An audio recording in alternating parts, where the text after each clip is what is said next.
உலகெங்கிலும் நடக்கும் முக்கிய நிகழ்வுகளை குறுஞ்செய்தி வடிவத்தில் தெரிந்து கொள்ள ஆதன் செயலியை டவுன்லோட் செய்யுங்கள். ஆதன் செயலியை டவுன்லோட் செய்ய டிஸ்கிரிப்ஷனில் உள்ள லிங்கை கிளிக் செய்யவும். சார், அடுத்து பெருங்குளம் சார், நீங்க சொல்லுங்க, விருச்சிக ராசிக்காரர்களுக்கு இந்த புது வருடம் எப்படி அமைய போகுது? இப்போ நம்ம கடகராசிக்கு சொன்னது மாதிரி தான் விருச்சிக ராசியும் நிறைய பேர் இப்போ அந்த நிகழ்ச்சியை பார்க்குறவங்க நிறைய பேர் விருச்சிக ராசிக்காரங்க நிறைய பேர் இருப்பாங்க. நம்ம என்ன சொல்ல போகிறோமோ ஏது சொல்ல போகிறோமோ அப்படின்னு சொல்லி பயந்துட்டு இருப்பாங்க. இப்போ நாங்கள்லாம் நிறைய பேர் இந்த விருச்சிக ராசிக்கு அர்த்தாஷ்டம சனின்னு வேற சொல்லியிருக்கோம், எழுதியிருக்கோம், கேட்டிருக்கோம், பார்த்துருக்கோம்.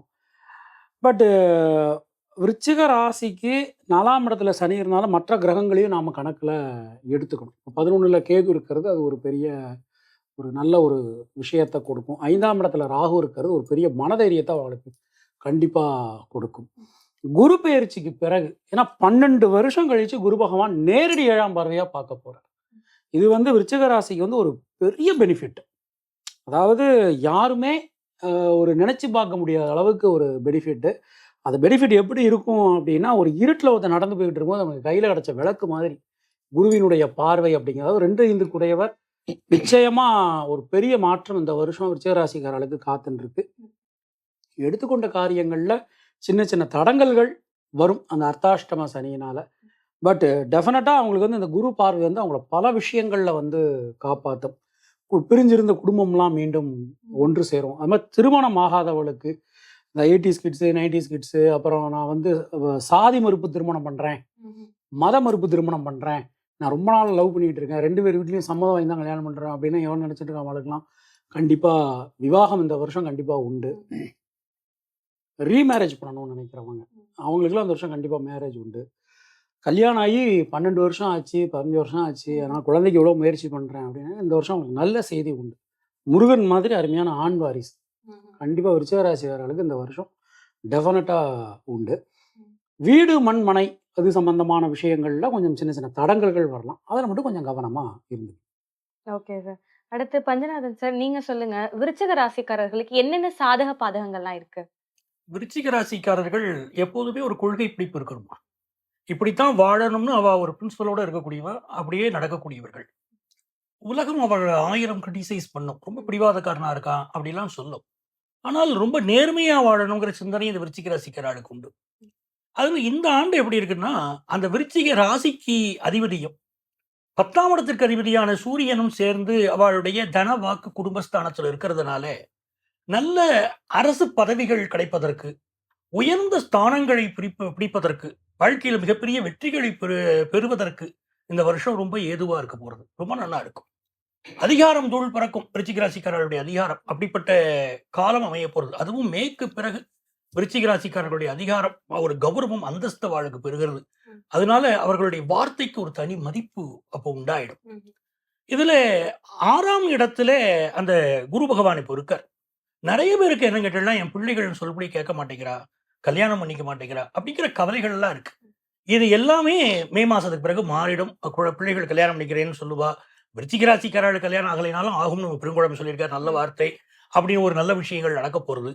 இதுல ராசியில சுக்கிர பகவானும் புதன் பகவானும் இருக்கிறதுனால விருச்சிக ராசி பெண்மணிகள் மிகப்பெரிய ஏற்றம் பெற போறா. அது கம்ப்யூட்டர் துறையாக இருக்கட்டும், வீட்டு அரசியாக, இல்லத்தரசியாக அவர்கள் இருக்கட்டும், எல்லா வகைகளிலும் அவர்களுக்கு ஒரு கௌரவம் மதிப்பும் கூட போறது. பெண்கள் செய்யக்கூடிய தொழில்கள் இருக்கு பார்த்தீங்களா, அதுல எல்லாமே அவர்களுக்கு ஒரு பெரிய வெற்றி ஏற்படக்கூடிய காலகட்டம். பிசினஸ்லயும் அவர் ரொம்ப நல்லா இருக்க போற காலகட்டம். இது எல்லாமே இருக்கு. அப்போ இந்த 6ல குரு இருக்காருங்கிற போது கல்லீரல் சம்பந்தப்பட்ட பிரச்சனைகள் சிலருக்கு வரத்துக்கு வாய்ப்பு இருக்கிறதுனால அது உடல் நலத்துல அக்கறை எடுத்துக்கணும். இதுல 5ல ராகு இருக்கிறது ரொம்ப ஒரு விசேஷம் அப்படின்னாலும் அதுல பாதகம் என்ன இருக்குன்னா, சில நேரங்கள்ல போதைப் பொருள்களுக்கு இளைஞர்கள் அடிமையாயிடுறாங்க. அதனால விருச்சிக ராசி இளைஞர்களை பெற்றவர்கள் ஒரு பார்வை வச்சுட்டே இருக்கணும். அவருடைய நட்புகள் எப்படி இருக்கு, அதுல கொஞ்சம் கவனமா இருந்தாருன்னா ரொம்ப நல்லது. இந்த வருஷம் அவளுக்கு என்ன பெரிய யோகம்னா, விருச்சிக ராசிக்கு லட்சுமி நாராயண யோகம்.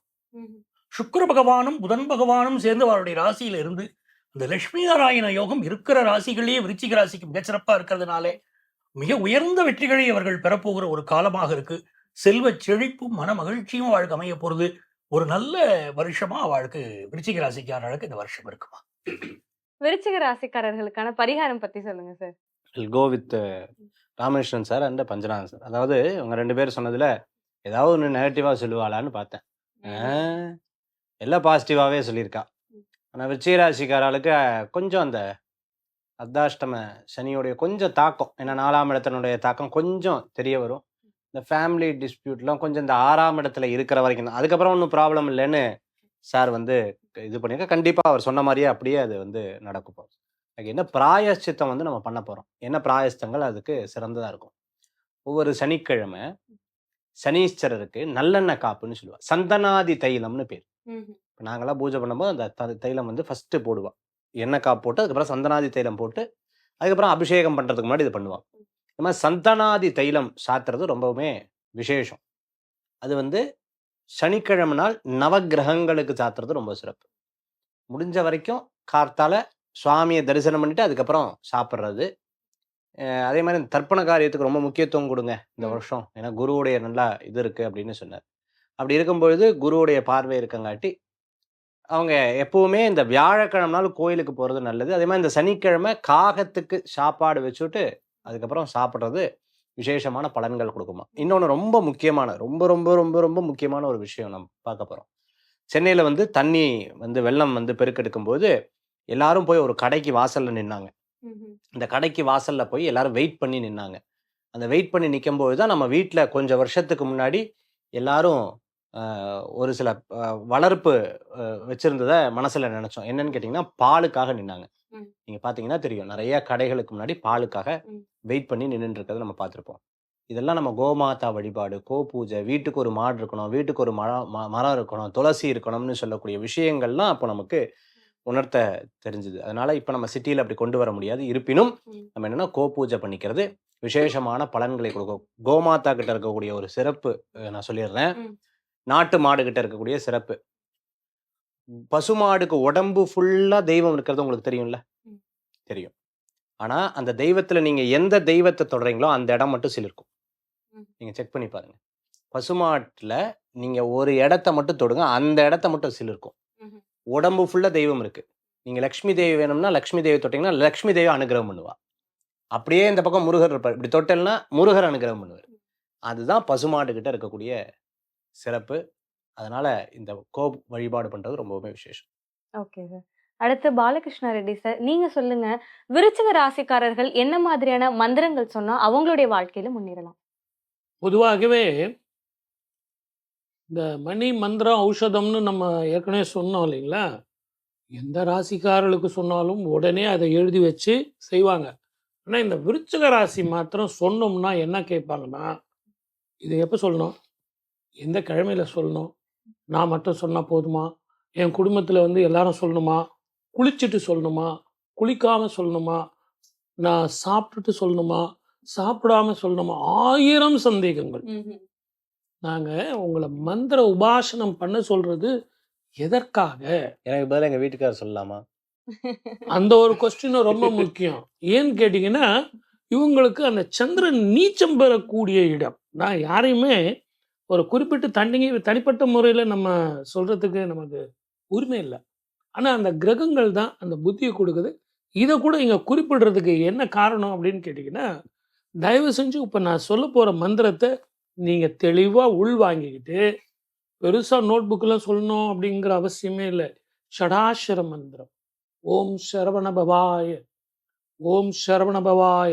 இந்த மந்திரத்தை நம்பிக்கையோட, சந்தேகப்படாமல், எனக்கு பணம் வேணும், பட்டம் வேணும், இதெல்லாம் கேட்காம, நிம்மதி வேணும், ஆரோக்கியம் வேணும், சந்தோஷம் வேணும், என் குடும்பமே நல்லா இருக்கணும், எல்லாத்த விட இந்த ஜெகத் சந்தோஷமாக இருக்கணும், இந்த பூலோகம் சந்தோஷமாக இருக்கணும் அப்படின்னு நீங்கள் வேண்டி பாருங்களேன்.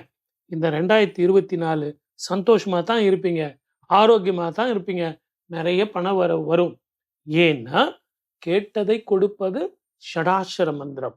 வாழ்க வளமுடன். All the best.